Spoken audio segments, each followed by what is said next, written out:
अस्सलाम वालेकुम dear fellows.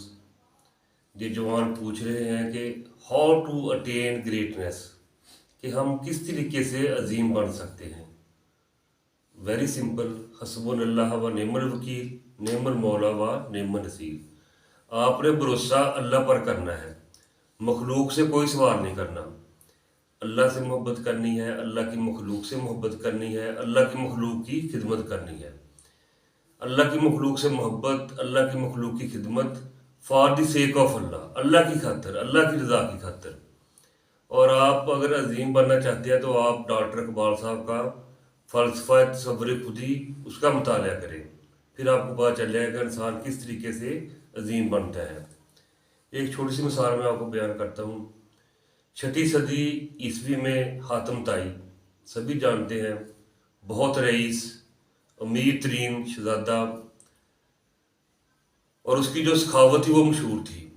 उसके दर से कोई साहिल कभी खाली नहीं गया। तो एक दफ़ा किसी ने उससे पूछा कि आप बहुत अजीम हैं, तो क्या कभी ऐसा हुआ कि आपने कोई ऐसा शख्स देखा हो जो आपसे भी बढ़कर हो। तो उन्होंने कहा हाँ, एक शख्स। तो उन्होंने फिर फरमाया कि एक दफ़ा मैंने दावत की, मैंने 70 ऊँट ज़िबा किए, शहर में मुनादी करा दी कि आज पूरे शहर की दावत है हातिम ताई के घर। कहते दावत खाने लोग आए, तो इसी दौरान मैं सैर के लिए जंगल की तरफ चला गया, तो मैंने देखा कि एक बुज़ुर्ग लकड़ियाँ इकट्ठी कर रहे हैं। तो मैंने उनसे कहा कि अब बुज़ुर्गो, आपको पता नहीं कि हातिम ताई के घर आज दावत है, आप ये क्यों काम कर रहे हैं।